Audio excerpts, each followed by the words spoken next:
Presented by OnX. Know where you stand with OnX. That's a new personal best pike here. Now here's your host, Bret Amundson.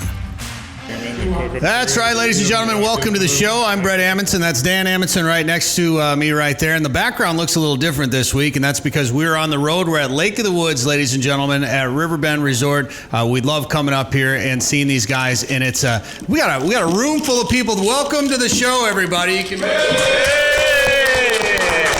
A live studio audience, ladies and gentlemen, for one night only at Riverbend, Lake of the Woods. We're up here for an Association of Great Lakes Outdoor Riders. What do we call media trip, media camp? What do we call field trip? Get together? I don't know. We're all getting together. We're doing some fishing. We're trying out some new gear, and we're eating a bunch of fish. In fact, the fish is just getting served here tonight, and that's a fish that we caught today. We had a great day out on the lake. We're going to be talking about how we did, what we caught these fish on, because, ladies and gentlemen, if you've never heard about it before, what color is good on Lake of the Woods, Dan? Gold, I've heard. What about? I know we've talked about this a lot, but what about real gold? Never tried it till this week. And did it work? Stay tuned to find out. Well, they're staying tuned to this show to find out, so we can probably tell them now.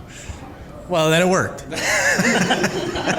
It did work, and we're going to talk about that because Al's Goldfish Lure Company, the guys from Al's are here with us, and they've got lures that are coated in 22 karat gold, and we tried them out, and we're going to tell you how that went. And then one lure that they have, I literally once I tied it on, I never took it off the entire 2 days of fishing while we were out here, and it caught a pile of fish.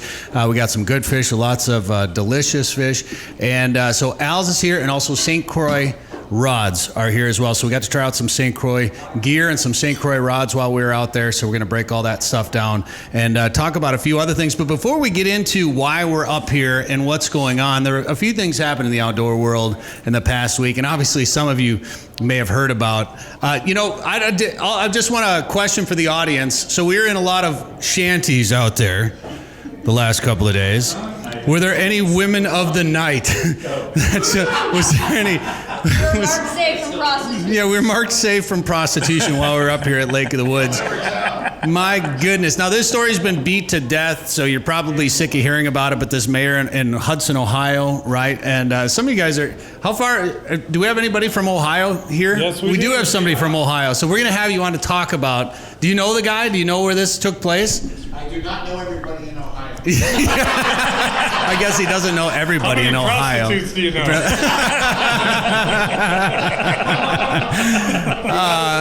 I think that means 10. So the question I want to ask you, though, is what we've all been trying to figure out is why this mayor would go from fishing to ice houses to prostitution. Like, what is the lake? The lake that was in question, is that in a high hooker neighborhood? Is there is that a problem in that? Like, is it in the city? Like, we couldn't figure out why all of a sudden there'd be prostitution issues on this lake. So I'll tell you what, save the answer. We'll talk to you later in the podcast and later in the show to find out more about it. But what a crazy story. Well, the guy resigned. The mayor resigned, yeah. The mayor resigned. So gone. I don't know if you guys heard that, but that mayor resigned in the fallout of this situation. Got caught in a shanty. He might have got caught in a shanty. Yeah, man, what a crazy story. Holy smokes. You can't make this stuff, ladies and gentlemen. You can't make this stuff up. And one other story, I don't know if you guys heard about this one, but there was, what was she some sort of Washington representative. State representative? Yeah. So this woman in Washington, and I'll let you determine what her political affiliation is on your own. She determined that anyone in a kayak, a canoe, or a stand-up paddleboard would have to wear a life jacket, right? That's always a good idea. Yeah, I always recommend wearing a life jacket. Of course, it's safe. But this would be a law unless you're Native American. You would be exempt because, according to her, the Native Americans have been used to our cold water for eons. What? What? Just wow. I'm just gonna let that one sink in. I don't think that bill's gonna pass. Come on. Nothing would surprise me. Nothing surprises me anymore because our wolves are back on the endangered species list. Now, how did this? Come on. How did this happen? Just out of the blue, and you had to know it's constantly a fight in a courtroom somewhere. There's constantly somebody trying to sue the federal government about wolves in the lower 48. So ruling came down this last week that aside from Montana, Idaho, Wyoming, and New Mexico, all the wolves in the lower 48 would be back on the endangered species list. So obviously we don't agree with this. I know our state's game managers would like to have control of the game animals or the animals in general in their state. Minnesota's got a plan to manage wolves, and obviously our population is recovered, but somehow they're back on the endangered species list, and that could be a year-to-year thing. I don't know. We'll find out. So, and we will keep you informed on our website and social media. You can read all about that at sportingjournalradio.com. We are at Lake of the Woods right now, ladies and gentlemen, at Riverbend Resort. You guys having a good time so far or what? Yeah. Live studio audience, ladies and gentlemen, this week. So we got a whole bunch of people we got to get to. So we're going to take a quick break. We're going to come back, and we're going to talk to some of these people up here and talk about the fishing. We'll even give you a fishing report. Joe Henry is with us, ladies and gentlemen, from Lake of the Woods Tourism. He's never given us a fishing report before on this show. First time on the show, right? On this show. We were trying to figure out, I think it's 400 times or something he's been on our show doing fishing reports with us. So we will talk about what the fishing was like up here on the show. And don't forget, if you missed Prairie Sportsman, the new Prairie Sportsman that aired here this past week, check it on a PBS station near you, or you can watch it on the brand new Prairie Sportsman YouTube channel. It was our trip to Lake of the Woods last summer, Dan and I and the Amundson family trip, and then we had just an amazing Veterans Memorial tribute that we put in the show as well. Find it right now on the Prairie Sportsman YouTube channel, and then we'll have the promo of what you can watch on this week's show. We did some spearing around Alexandria with some decoys that were made in the 1950s, and then we went to a museum in Alexandria too, dedicated to fishing and boating. But first, Dan, who are our sponsors this week on the show? Our sponsors this week, as always, are OnX. Get the OnX Hunt app today. Know where you stand with OnX. Camp Grayling, catch the Grand Slam, lake trout, pike, grayling, and walleye fish Camp Grayling this summer. Ottertail Lakes Country, find your inner otter at ottertaillakescountry.com. Haybell Heights Campground and Resort on Devil's Lake. Chase perch and walleyes out of a heated snow bear. Learn more at haybellheights.com. Lake of the Woods Tourism. Lake of the Woods is the walleye capital. Plan a trip for this winter or summer at lakeofthewoodsmn.com.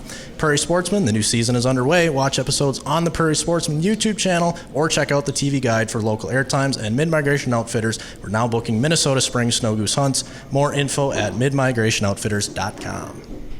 And don't forget, the Minnesota Deer and Turkey Classic is coming up March 10th. Second weekend in March, the Deer Classic. I should have the dates in front of me. It's like the 25th and 26th for the sheep show. Yeah, mndeerclassic.com for the Deer and Turkey Classic in Shakopee at Canterbury Downs. And then also the Midwest chapter of the Wild Sheep Foundation, their annual banquet and fundraiser, March 25 and 26 at the Minneapolis Marriott Southwest in Minnetonka. MidwestWildSheep.com for more info. Come ice fish the famous waters of Minnesota's Lake of the Woods, the walleye capital of the world. Experience full-service resorts featuring heated fish houses, ice transportation, meal plans, and sleeper house options. From the Northwest Angle to the South Shore, Rainy River, and Baudette, the Midwest's #1 ice fishing destination. Walleye, sauger, perch, and northern pike. Minnesota's Lake of the Woods, best fishing anywhere. For more information, log on to lakeofthewoodsmn.com. 852 million acres of public land, 147 million private properties, all in the palm of your hand.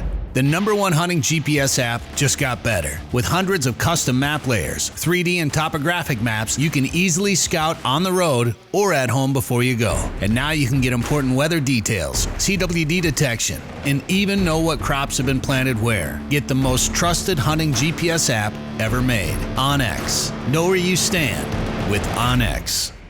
All right, welcome back, ladies and gentlemen. I'm Bret Amundson. Thank you for tuning in on this station right here on the Sporting Journal Radio Network, or by downloading the podcast, by streaming it on demand on our website, or maybe you're watching this on YouTube, Facebook, Rumble, Instagram. It could be. Make sure you smash that like button, as all the kids say. Follow us, like us. If you like what you're seeing, please share it with all your friends, family, and even people you don't like.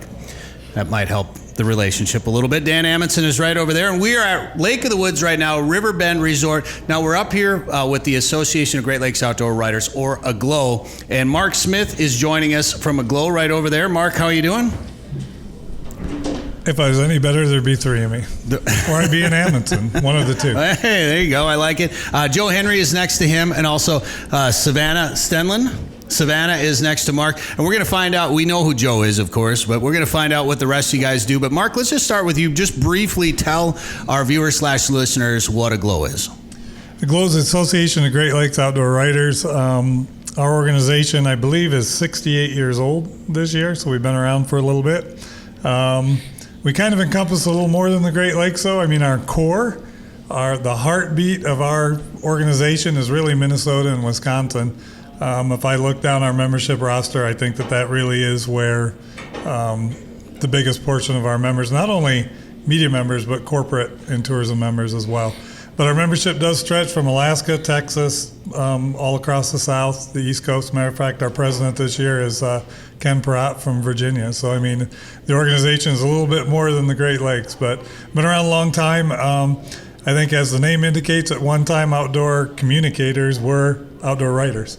You know, they wrote for hard copy, print publications. And as you know, because of what you do every day, an outdoor communicator is much more. So between social media and blogs and podcasts and all that. So our membership represents all of that. And these events that we periodically do, like the one that we're here at Lake of the Woods for, are an opportunity for our members. And when I say our members, I mean our corporate members like St Croix, like Al's Goldfish, like Riverbend Resort, and our tourism members like Lake of the Woods Tourism and Joe Henry. And our media members can all come together. It's a great networking opportunity. It's a great opportunity to educate not only the media folks and the corporate folks, but their listeners, their viewers, their readers about whatever it is we're doing, whether it be ice fishing on Lake of the Woods or whatever the topic du jour happens to be. Well, things like this are great events because all those people that you just mentioned, when we do something like this and we all get together, it's mutually beneficial for everybody. Because as communicators, we're always looking for interesting stories out there. As tourism people, you have interesting stories that you need to introduce to people. And when you do some of those interesting stories, sometimes you need some really cool gear. So it's a great event to bring us all under one roof or under one location like this to be able to eat some delicious fish at Riverbend, of course. It works out great for everybody. And with St Croix being here, Savannah, how many times have you been up to Lake of the Woods before? This is my first time. What did you think? It's been a blast so far. Met my expectations and actually went above and beyond. I've seen it so much on social media, people posting about it, seeing their catches, talking about Riverbend Resort in particular, actually. So getting to be up here and meet all these new faces, get out on the ice for the first time and not just get to watch it through a phone is pretty special to me, actually.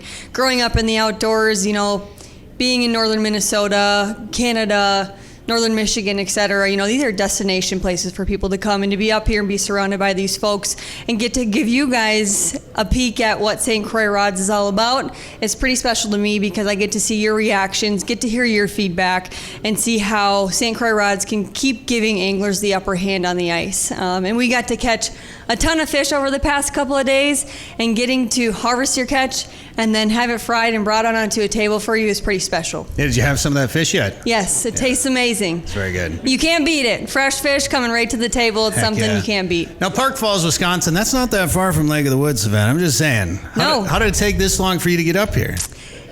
Getting to work for St. Croix Rod Company. Yeah. St. Croix Rod Company, how long have they been around? For over 70 years. Okay. They have been around, and the family is still heavily involved with the company. They still, make decisions. They're not actually working there anymore, but they still have a say in a lot of what happens. They knew it kind of came to a point where they've taken it as far as they could and knew that they needed to bring in some new mindsets, new people to keep that innovation in our rods moving forward throughout the industry. So we've been around for quite some time. Ice has always been in our DNA at St. Croix Rods. It wasn't a main focus of ours. Open water was a big thing for us, muskie, walleye, panfish, etc. But we knew it was a market that we could come into and have a place there. So they've worked really hard over the past few years to really dial it up for anglers and being on the ice. So what they've done is they've kind of amped it up, and a lot of our ice rods are driven by our angler feedback. Even our open water rods, we have saltwater rods and fly rods as well. So we take a lot of our feedback and put that into our rods so that we are always giving anglers the upper hand. Well, I know when I hear the name St. Croix, I immediately think quality, and I'm not just saying that because I'm talking to you right here. It's a true statement. And the other thing I think is great about it is they're making stuff in the United States, right? They're making it right there in Park Falls. Absolutely, yep. So we make things up in Park Falls. So we call that St. Croix North, but we also have a St. Croix South. And any rod that gets produced down there in St. Croix South gets shipped back up to Park Falls to be inspected. And just because our rods are made down in St. Croix South doesn't make a difference from how we make them up in Park Falls. We have complete control over our manufacturing process, so nothing changes, and they all end up back in Park Falls to be inspected. Well, we got to try some of the Croi custom ice rods. We got to fish some. I fished with a perch seeker, which was great because we were catching, oh yeah, look at that perch right there. Caught that on that rod. That was a nice fish right there. And I felt it right, like we were catching sauger, which this was a great rod, Joe, for fishing saugers up here in the winter and walleyes, of course. But that perch hit it and just smashed it and almost pulled that rod right out of my hand. I'm like, oh, well, this is fun. And you could feel it. And even with some of those smaller fish that we were catching, the nice thing about this rod, because this is a panfish rod, right? Crappies, bluegills, perch. Some of those reels, because some of those fish were biting so light, there was so much sensitivity that I could feel that all the way down through the rod. So so Dan wanted to fish with it too, and I didn't give it to him until like the last hour of the second day. He told me that. He was like, if he'll ever give it up to me. Yeah, it was a fun rod to use, and yeah, like you said, we caught a pile of fish on it. Tell us about the ice rod lineup that St. Croix has. Yeah, so we have a whole different range of ice rods. Talking about CCI, that is really our higher end ice rod that we have out there. It's technique specific and is the first ice rod that we rolled. The blank is rolled. So not sure if many of you are familiar with how our manufacturing process works, but all of our rods start out with a mandrill and then they get rolled. And that's Explain what a mandrill is, if you can. It's a steel. I mean, Brian, can you explain a little bit? It's a steel. Well, people can Google it. How about that? Everybody's got the Google machine these days. Yeah, I'd say, All right. You can go online and watch a video about how they're made. We have one out there. Or come up to Park Falls and do a factory tour. Oh, nice. You can get up there. We have 2 tours that run during the day. Schedule a time, call the factory store, or call someone in our guide center. They'll get you hooked up with a tour. You get to see the process from start to finish, from the ground up. And how our rods are made. Yeah, and that allows you to make them in one piece, though, right? That's essentially what that does? Yep. All right. And there's different pieces. It could be, depending on the rod, they get cut into different pieces. Gotcha. The materials, the proprietary materials get cut up, and then they get rolled on with that mandrill, and then they go through the whole entire process. I could talk about it for 2 hours because the tour takes about 2.5 hours. All right, listeners, sit back, strap in. It's going to be a while. There's glass involved too, right? Mm-hmm. Yep. So our Tundra rods that came out this year, some of them are all carbon, and then some of them are glass. So you can differentiate the two depending on the color of the rod. You'll see one is just all straight one color, kind of a gray color with has a blue thread on it, and then one is gray but also has an orange tip at the top as well. And then back to the CCIs, the Croi custom ice rods, technique specific, 5-year warranty, same with the Tundras. You get them in your hands, you send in your information on the rod you bought, the guide center works with you, and if for some reason something happens, you're under the warranty program. Well, I want to thank you again for letting us try those rods out. I don't know what happened to them. They seem to be missing. The ones you let us borrow, I apologize. Yeah. They must have fallen down the hole. They must have fell down the hole. Like I said, your dogs must have chewed them up. Something happened. All right, where do we find St. Croix online, social media, and all that good stuff? Yep, stcroixrods.com. You can go online, order right there, direct to angler, purchase through there, purchase through our retailers that we're at. You can follow us on Instagram, Facebook, YouTube as well. All right, very good. Thank you very much. Rods. And Mark, real quick, where do we find AGLOW online? AGLOWoutdoors.com. There we go. Plain and simple. Very good. Thank you very much. We'll come back. We're going to take a quick break. We got more to come from Riverbend Resort here on the Rainy River at Lake of the Woods. We're going to find out a little bit more. 70 years for St. Croix and 70 years for Al's Goldfish. We're going to talk to those guys and talk to Riverbend too, find out a little bit more about what's going on. And we'll tell you what we were catching our fish on at Lake of the Woods in just a little bit.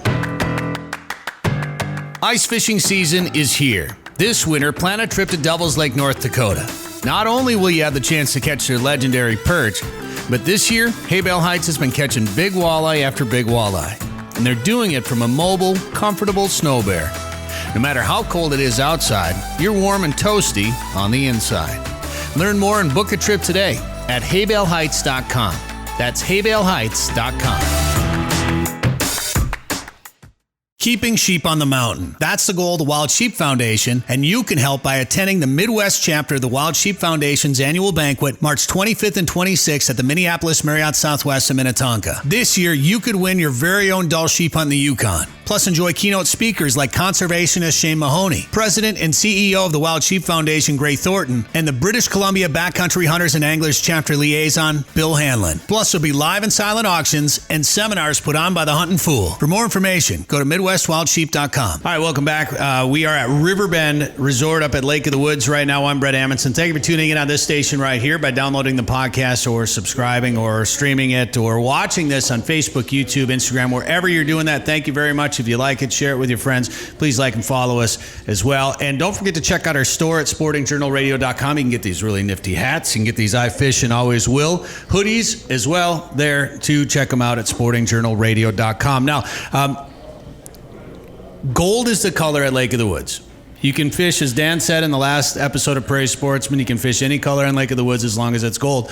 But as we're finding out, you can fish with real gold, and that's from Al's Goldfish Lure Company. And we're going to talk to some representatives of Al's right now. Thank you for coming on the show right now. Karen, let's start with you real quick. Tell us, because you brought us, I'm assuming you kind of brought us up here, right? You brought Al's up here? All right. Tell us who you are and what you do. I handle the public relations for Al's Goldfish, and I have a public relations company. So we kind of put this together with the lodge and with St Croix, and wanted to bring a bunch of media people up here, and this is the perfect place for ice fishing. Perfect place for ice fishing and perfect place for gold. For gold, yes. And the gold performed. The gold performed really well. So we were fishing the first day. It was Dan and I, and we were trying out some lures. We were getting cameras set up, and we were fishing, but we were kind of working a little bit, and it's kind of slow. We were marking fish, but they were real tentative, real passive. Karen walks in the door. Hey, I'm going to fish with you guys today. Before we could even say welcome to the house, she had a fish hooked up. Like immediately walks in, drops the hook down, catches a fish. What did you catch that on? I caught that on the 49er. The 49er. A pink 49er. It was a glow 49er.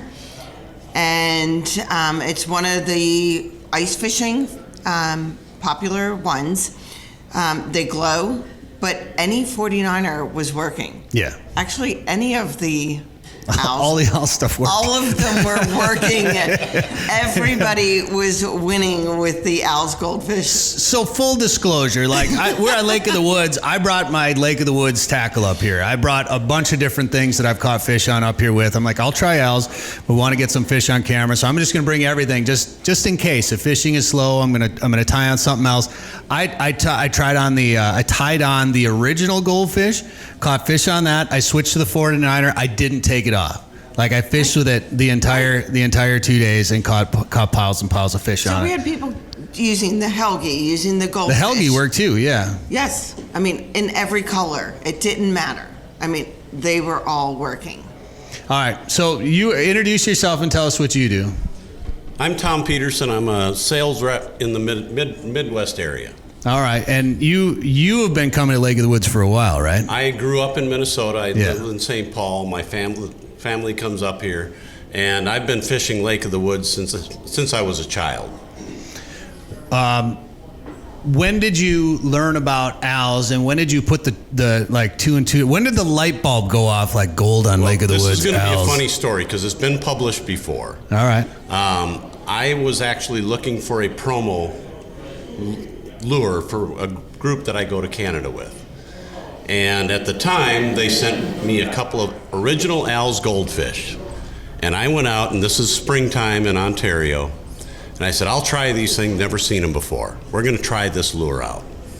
And I'm not lying, 20 minutes later, I had a 42-inch muskie on the original Al's Goldfish. 42-incher. 42-inch muskie on the original Al's Goldfish, half-ounce goldfish. At that time, I looked at it, and this is another little funny thing, right? Because I smoke cigars, so I had to have a cigar, right? And I had a cigar in my mouth at the time when I hooked said fish, and I put the cigar down, and in the meantime of catching said fish, I ran around the boat a half a dozen times and stepped on said cigar. Ouch.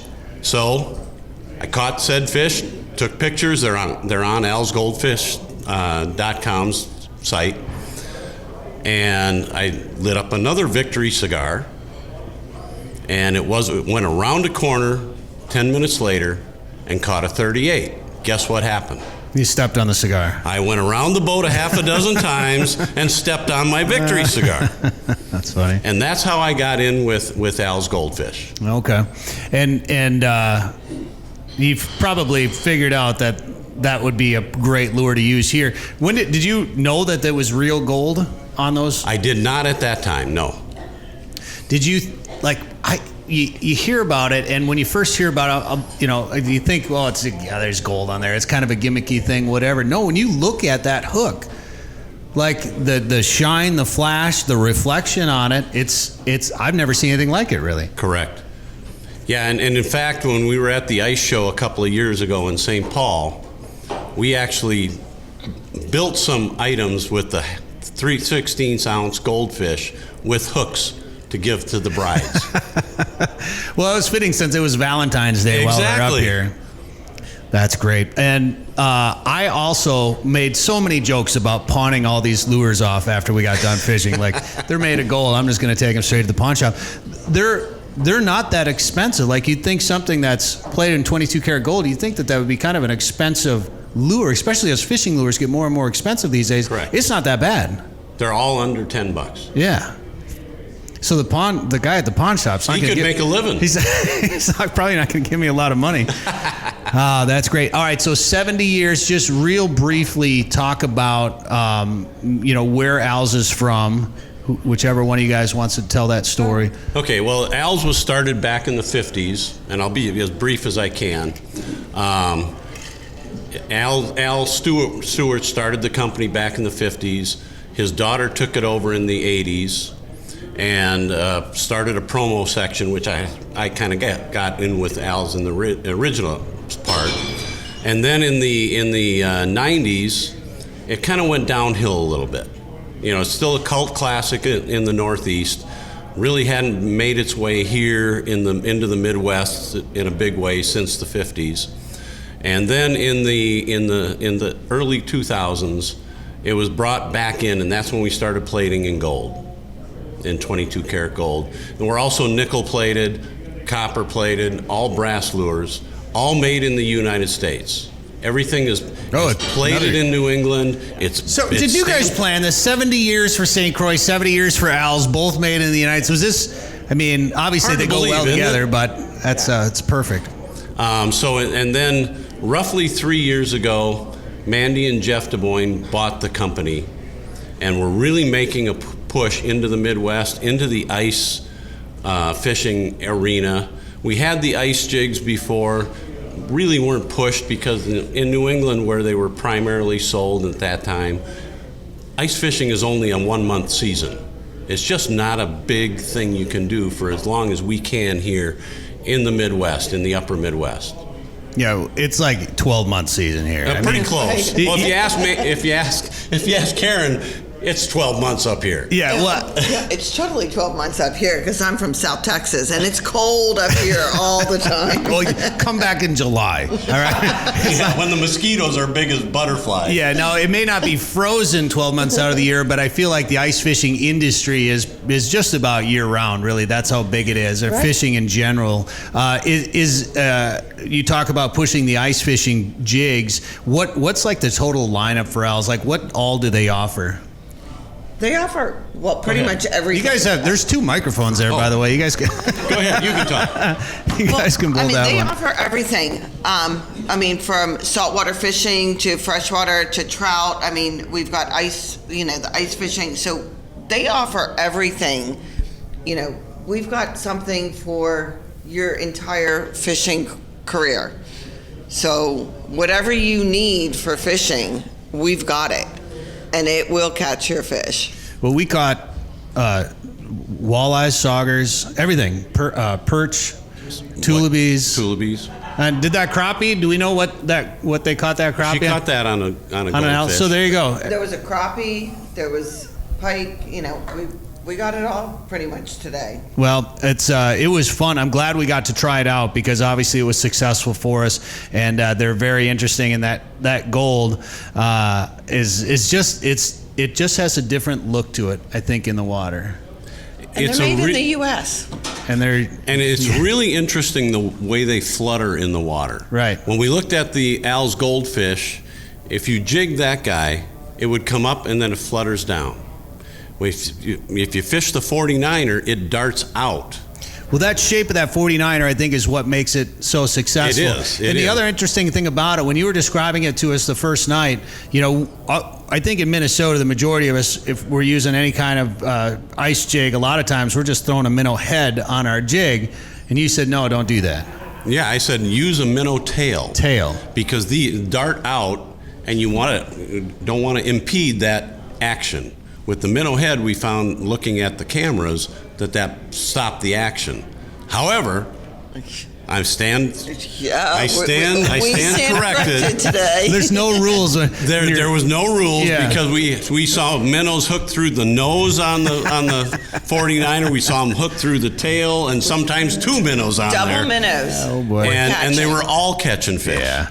Well, I'll tell you what. That's the beauty of Lake of the Woods. Sometimes too, I think sometimes there's so many fish and they get so hungry down there. You can catch them a lot of different ways, and it was fun to try those out. So, Tom and Karen, thank you very much for the time today on the show. And where can we find Els online?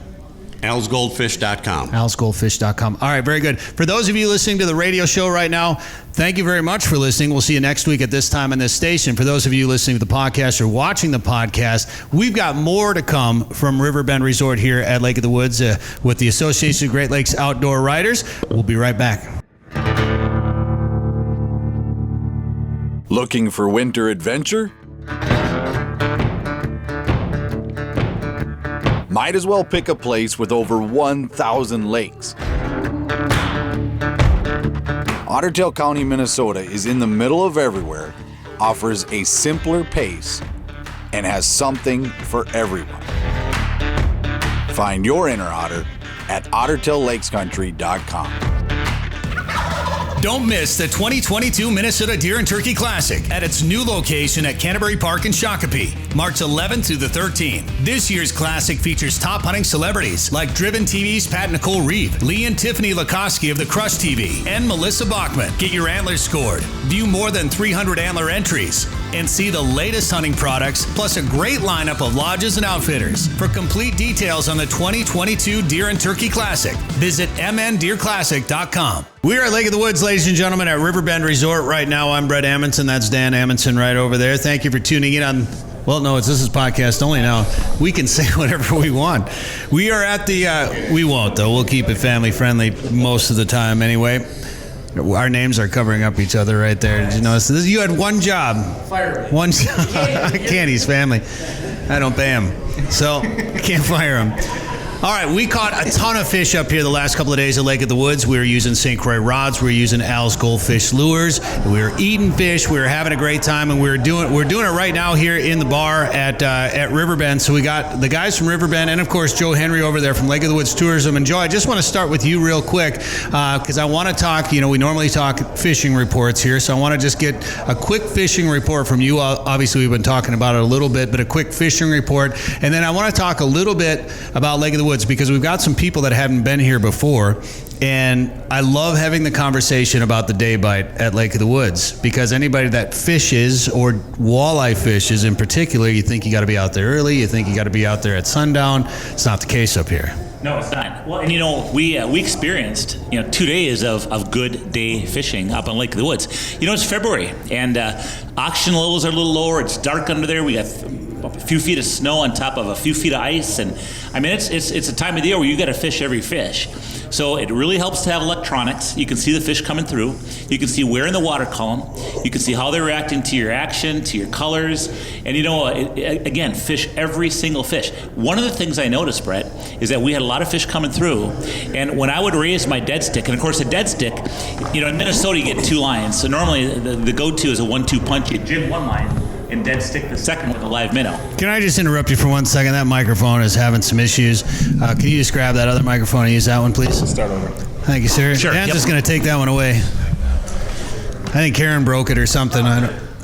Karen's. Oh, I can't. She's not even in here anymore. I can't make jokes if she's not even in here anymore. All right. Thank you, Joe. So you have a dead stick. So when you raise that dead stick. Yeah. So you got that 1-2 punch, and you're jigging one line and dead stick in the second line with the live minnow. And one of the things we noticed is that when there's a lot of fish on the bottom and they just weren't taking your dead stick, I noticed if I raised my dead stick up to about 3 feet off the bottom, every once in a while there'd be a fish that just couldn't handle that minnow being up in the water column, and it would slide up. And normally when you get that fish rising off the bottom, there's a real good chance that fish is going to eat.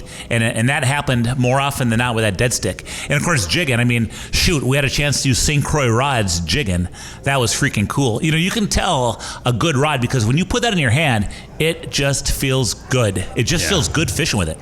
So we caught a pile of fish using this stuff. I think you cleaned 100 some fish or something from our group. I mean, just piles of fish. We threw a ton back, and we also. I think Alex cleaned 100 and something from our group.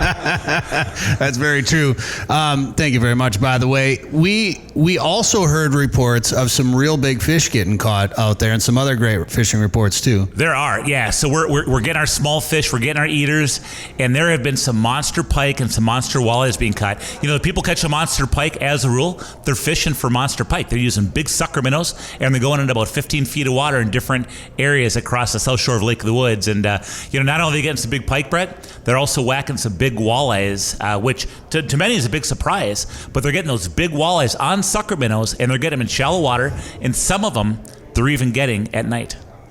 Really? Yep.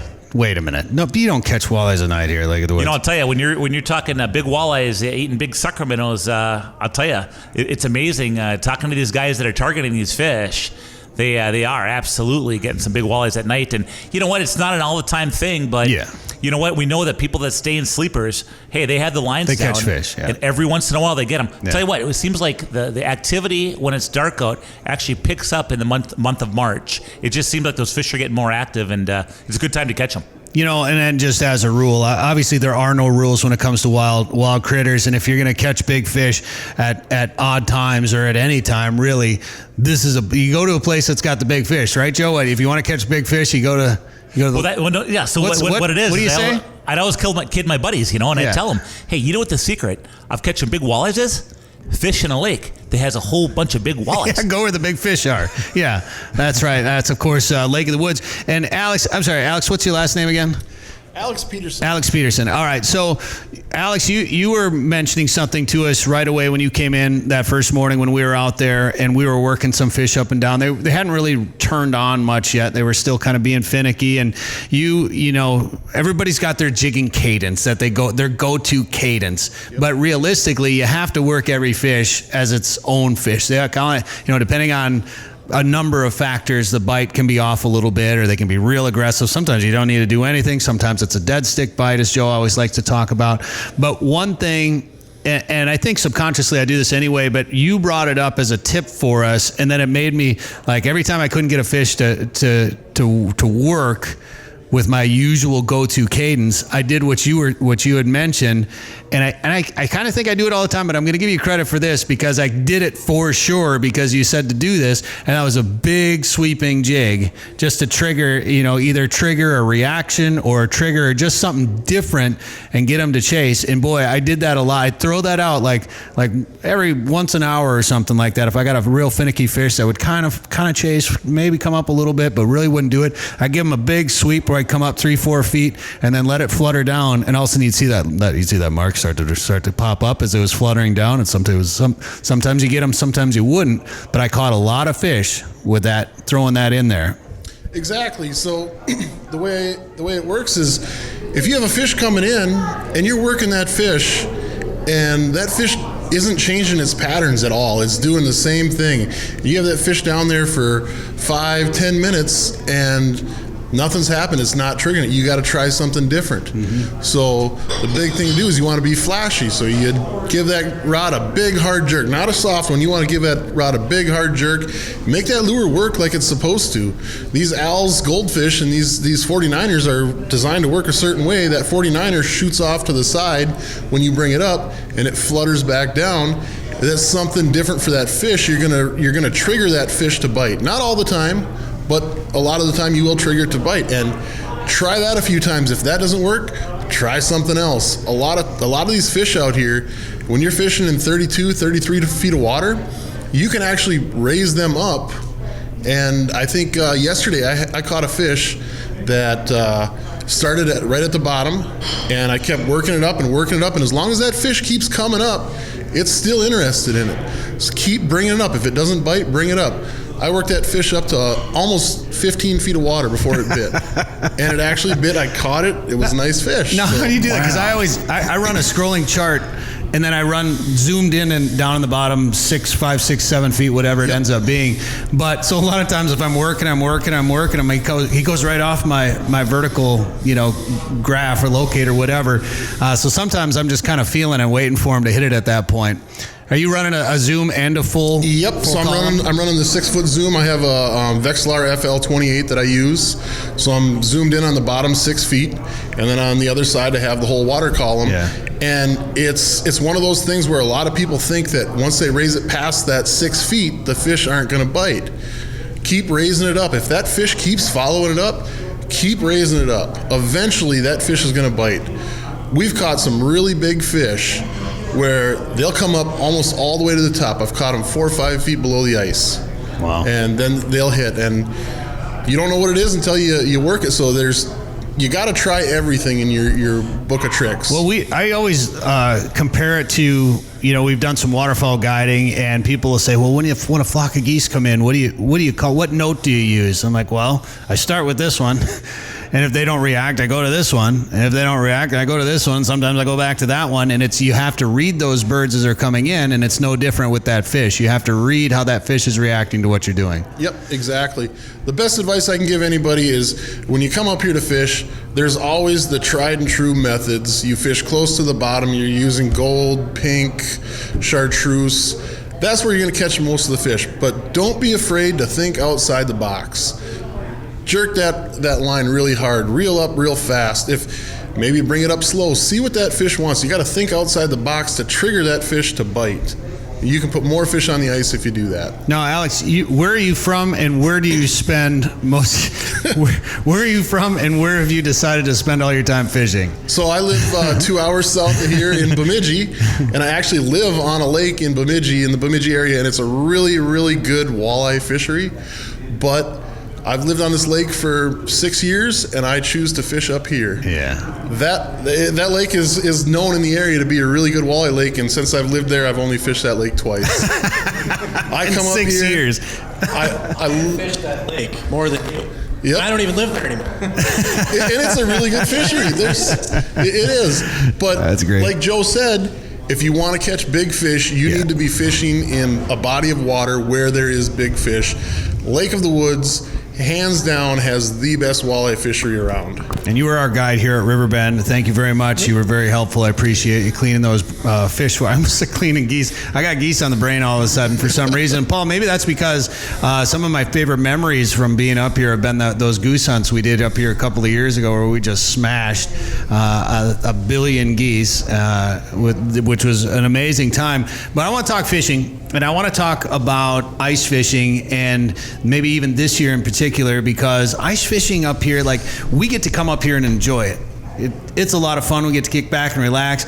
Alex cleans all our fish. You know, we go to the bar, we grab a beverage, whatever. There's a lot that goes into it, right? And how has the lake been this year? Ice conditions, snow. There's a lot of snow out on that lake right now. This year we are getting a lot of snow. We had some winds when the lake was starting to freeze earlier in the season, so we got some rough ice out there. We've had some really cold temperatures this season, so we got good thick ice out there. So this year's been really taxing on equipment.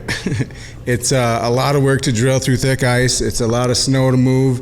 When you get back-to-back storms like we had last week, it takes time to get all that inventory out of them snowbanks and get them back, into some good clean lanes that we can get people to and get fishing again. So the guides, they are phenomenal. They do a great job out there. They're working hard behind the scenes, and for the most part, everyone kind of understands that when they're up here, they're working. That they understand it. There's a lot that goes into it, and we try to make it to where that is unseen because it's just part of the process. When you come up and you stay with us, you're here on vacation, and we want to make sure that you're seeing the vacation side of it, the fun side.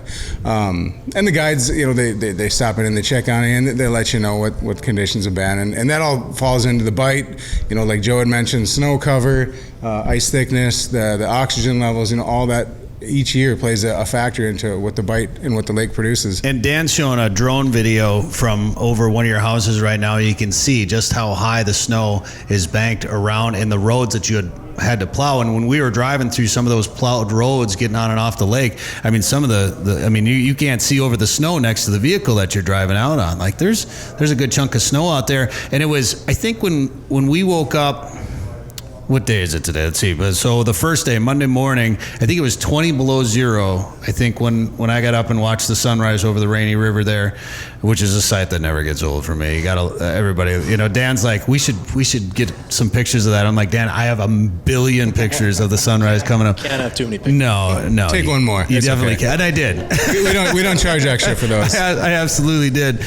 But it was 20 below zero, and I don't care what you're doing when it's that cold and you're doing something, moving snow or drilling ice or just being out in those conditions, things break.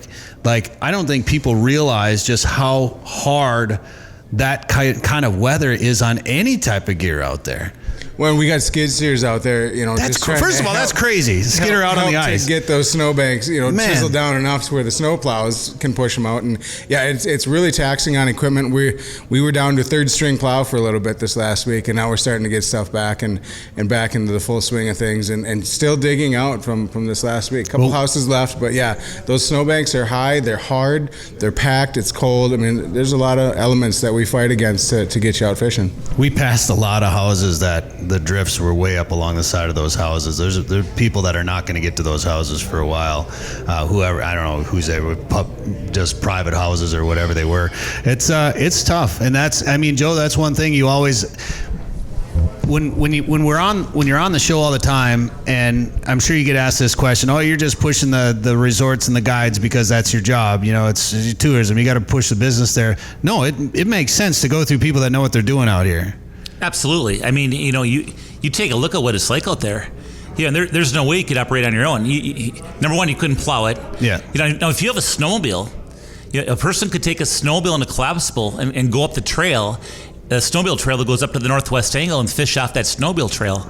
But most people aren't going to have a snowmobile and collapsible and go hardcore, especially with the kind of weather we've had. So now you rely on the resorts, and when it's all said and done, our resorts and outfitters, they work their tails off to take away the hard work so that we can enjoy it. And I'll tell you, there's a lot we take for granted. You don't think about when they're plowing roads. You don't think about the labor, the gas, the broken plows, the fuel pumps. We saw a big truck being towed in today off the ice on the way out. And I said to the guys I was with, I said, man, is that a $3,000 bill? Is it a $5,000 bill? Mm-hmm. You know what? That all goes into the cost of maintaining and keeping an ice road open. And you notice when we went out on that ice road was real wide, wasn't it? Yeah. Wide road, nice and cleared, but you always saw people plowing. You notice how when you look across the horizon, you'd see snow spraying up 10 feet? We saw that the first day. There's a plow over there. Hope there's a plow over there. We were trying to figure out what it was. Yeah, it was a plow going by. Yeah. So, but that's part of it. And again, it's... the resorts have made it, because they take the work out of it, they've made it so that just about anybody can go ice fishing. And I'll tell you the other thing too, is that, you think about waking up in the morning like we did today. You wake up in a cold morning, you come together, you're all excited to go fishing for the day. We had a good hot cup of coffee here at the resort, had a nice breakfast. What do? We step into our heated vehicles. They got a nice road map, go 5.5 miles past Pine Island, make a right turn, and they got a whole map with all the different houses. We're going to this house. We go out to the road. Oh, it should be right here. There it is. What do? We step out of our truck for about 5 steps, walk into 72-degree comfort. Yeah. Now that's roughing it. Yeah. No. How many people are overdressed their first day in the house? Yeah. It's funny because everybody comes up here, and of course they got, and better safe than sorry, but if you're fishing with a resort, everybody's bringing coveralls and all this good, you know what? Have a good jacket, have a hat, have some mittens, and a nice pair of boots. But you know what? You're going from heated comfort into heated comfort into heated comfort. Yeah. Then we come off the ice, and what happens then? Alex cleans our fish. We go to happy hour, and the darn resort cooks them up for us. Yeah. And I'll tell you one thing: every resort has their famous batter, and every resort has their famous tartar sauce. I'll tell you what. Riverbend's known for a good batter and a good tartar sauce. Oh man, that fish is delicious. Absolutely. And I, the first time I came up here ice fishing, I did the same thing. I showed up to get in the bomber, and I had the heaviest deer hunting clothes I owned on, and I was like walking around like the Michelin Man or whatever, and all the guys that have been doing it for years just looked at me and shook their head and started laughing like, "You're going to be overdressed," and I was, and so now I don't even wear my fishing bibs or anything when I go out there, and it's very comfortable. And it's easy to do. And then when we were coming in, it was real windy. Our second day out here, it was cold. It was snowy. It was windy. I was glad I was in a heated vehicle and in a heated house. But I did see 2 pop-up portables on the way in, and Dan and I are like, "You guys are nuts. You guys are absolutely crazy." And we were going out on a resort road, and I wanted to ask you this, like, one of those portables, a guy was just parked on the side of that road, and then had just gone 30 yards into the snow and put his portable up. Is there a policy about that? I mean, are people supposed to park on those roads? Do they work out a deal with the resort? How does that work? So typically the road access is governed by the resorts, and they do most of the maintenance with the help of a lot of other resorts that are also operating on that road. So if you paid that road pass, the only thing is some of the etiquette is and Joe just put this out, was some of the top 10 things not to do when you're out ice fishing. One of those is don't drill on the road. Don't set your fish house up on those roads. Don't drill your holes on that road. It may seem like the easy thing to do, but it's the wrong thing to do. And what happens is that'll flood, and you're driving through water, and it's a mess. So yeah, parking on the side of the road, watching for plows, obviously parking off to the side, not in the middle of the road, and walking off the beaten path for a little bit is a great way to get out and access if you do want to get out there and hardcore rough it. Can you pay them to plow a little bit in off the road? Yep, most of the roads, the resorts that operate roads will, with that road pass, will punch some spots, and a lot of times they'll have them pre-punched out so people can pull right off the main road into side chutes that have been plowed off. Everybody's out there running a road system off those different main roads. So. Well, I appreciate you having us and hosting us up here once again. We always have a great time here. We're excited to come back in April. Can we talk about any of this yet? We're going to have a big party here. Can we talk about it? Well, we want to have a big party here in April. Is that cool? How about this, Paul? We're coming here in April and having a big party, whether you like it or not. Awesome. Because this is show 493, Dan? 493. 493. You got the broken microphone, I think, now. 493. So our 500th show. So this is a weekly show. So this is going on about almost 10 years that we've been doing this show. And we're going to celebrate the big 500 here at Riverbend in April.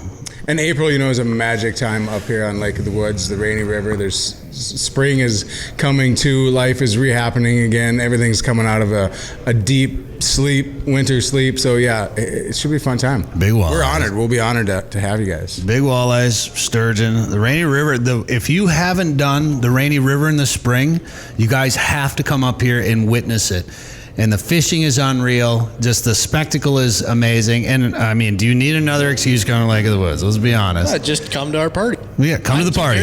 Yeah, We'll have all the details on the show and on our website, social media, all that good stuff. But we'll be back up here in April. So, Paul, thank you very much. Alex, thank you very much. Joe, thank you very much. Thank you very much for listening. We'll see you next week at this time on this station. Sporting Journal Radio is a division of Macaba LLC. If you've got a question, comment, or story idea for us, send us an email. Go to sportingjournalradio.com. While you're there, you can learn how to advertise on the show and visit our store for hats, hoodies, coffee mugs, and more. Go to sportingjournalradio.com.